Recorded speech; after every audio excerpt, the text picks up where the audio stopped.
আসসালামু আলাইকুম রহমতুল্লাহি ওয়া বারাকাতুহু। সম্মানিত দিনী ভাই ও বোনেরা, যে যেখান থেকে আমাদের ভিডিওগুলো দেখছেন সকলকে আন্তরিক মোবারকবাদ।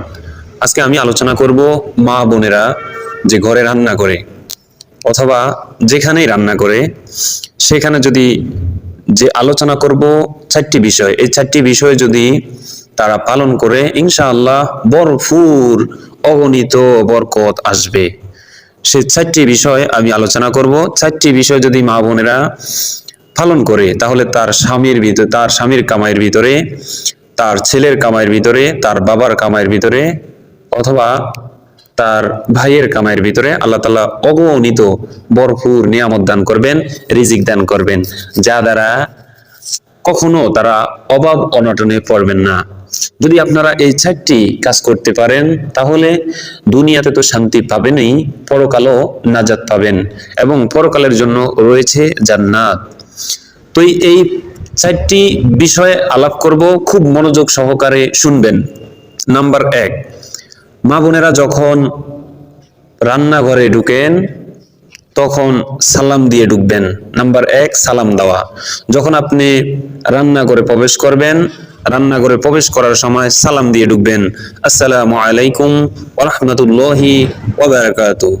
অর্থাৎ আপনি হয়তো মনে মনে প্রশ্ন করেন যে রান্নাঘরে তো কেউ নাই, আমি কাকে সালাম দিব? হ্যাঁ, আপনি জানেন না আল্লাহ তাআলার অসংখ্য অগণিত ফেরেশতারা রয়েছে। আপনি যদি সালাম দিয়ে ঢুকেন তাহলে বরকত চলে আসবে, আর আপনি যদি সালাম না দিয়ে ঢুকেন তাহলে অসংখ্য অগণিত শয়তান বসে আছে বিভিন্ন জায়গায়, জিন শয়তান। এজন্য আপনি সালাম দিয়ে ঢুকবেন, বরকতের রহমতের ফেরেশতারা আসবে রহমত দেওয়ার জন্য। আর যদি না ঢুকেন, সালাম না দেন, তাহলে যে শয়তান রয়েছে, জিন শয়তান, তাদের কারণে তারা খাবারের ভিতরে অথবা ফাঁকের ভিতরে সমস্যা করতে পারে, যার কারণে বরকত চলে যায়। নাম্বার 2, বিসমিল্লাহ। অর্থাৎ আপনি যখন রান্না করতে বসাবেন চুলায়, আপনি ভাত যখন রান্না করবেন, পাকাবেন খাবার, তখন বিসমিল্লাহর সাথে সেটা রান্না শুরু করবেন। বিসমিল্লাহির রহমানির রহিম, এই কথাটা বলতে কতটুকু সময় লাগে? আমি যদি মনে করে এই কথাটা বলি তাহলে আমার ঘরের ভিতরে শান্তি আর শান্তি, আমার ঘরের ভিতরে আল্লাহ তাআলা রহমত আর রহমত অগণিত দিবে। আমার ঘরের ভিতরে আল্লাহ তাআলা অসংখ্য অগণিত রিজিক প্রেরণ করবেন ফেরেশতাদের মাধ্যমে। নাম্বার 3, দুরূদ শরীফ পড়া। আমরা যখন রান্না করি ঘরের মধ্যে তখন কিন্তু আমাদের কোনো কাজ থাকে না, অর্থাৎ আমি তো হাতে কাজ করব কিন্তু মুখে কি করব? এজন্য মুখে বেশি বেশি করে দুরূদ শরীফ পড়া। রাসূলুল্লাহ সাল্লাল্লাহু আলাইহি ওয়াসাল্লাম বলেছেন, কোন ব্যক্তি যদি আমার উপরে একবার দুরূদ পাঠ করে আল্লাহ তাআলা তার উপরে 10টি রহমত করে।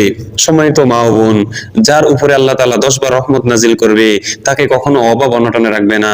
যার উপরে আল্লাহ তাআলা 10টি রহমত নাজিল করবে তাকে কখনো বিপদগ্রস্ত দিবে না। যার উপরে, যার ঘরে, যার কারণে আল্লাহ তাআলা যার উপরে, যার সংসারে আল্লাহ তাআলা রহমত নাজিল করবে, সে কিভাবে উপবাস থাকবে, সে কিভাবে বিপদগ্রস্ত হয়ে থাকবে? আল্লাহ তাআলা তো রহমতে তাকে বেষ্টন করে রাখবে।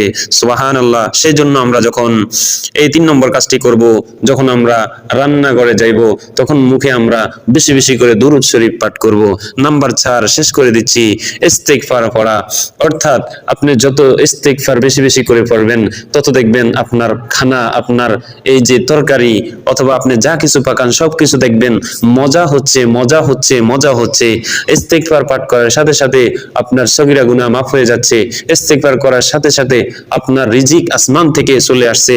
কোন ব্যক্তি যদি ইস্তিগফার পড়ে নিয়মিত, তাহলে আল্লাহ তাআলা আসমান থেকে, আসমানের রিজিকের দরজা তার জন্য খুলে দিবেন।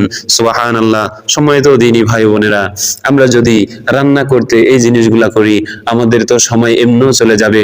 আসুন আমরা রান্না করার সময় এই 4টি কাজ করি। এই চারটি যদি কাজ করি তাহলে ইনশাআল্লাহ আল্লাহ তাআলা আমাদেরকে ভরপুর বরকত দিবে। আমি যে যেখান থেকে ভিডিওটি দেখছেন সকলের মাঝে এই ভিডিওটি ছড়িয়ে দিবেন এবং যারা পুরুষরা দেখছেন অথবা নারীরা দেখছেন সবাই এটার উপর আমল করবেন, নিজে জানুন অন্যকে জানান। বাল্লিগু আন্নি ওয়ালাউ আয়া। তাহলে 1 নম্বরে সালাম দিতে হবে, ঢোকার সময় সালাম দিবেন। 2 নম্বরে বিসমিল্লাহির রহমানির রহিম পড়বেন যখন আপনি পাক বসাবেন। 3 নম্বরে দুরূদ শরীফ পড়বেন, মুখে দুরূদ শরীফ রাখবেন, বেশি বেশি করে দুরূদ শরীফ পড়বেন। 4 নম্বর ইস্তিগফার পড়বেন, আস্তাগফিরুল্লাহ আস্তাগফিরুল্লাহ বেশি বেশি পাঠ করবেন। ইনশাআল্লাহ এই 4টি যদি কাজ আপনি করেন কখনো অভাব আপনাকে ছুতে পারবে না ইনশাআল্লাহ।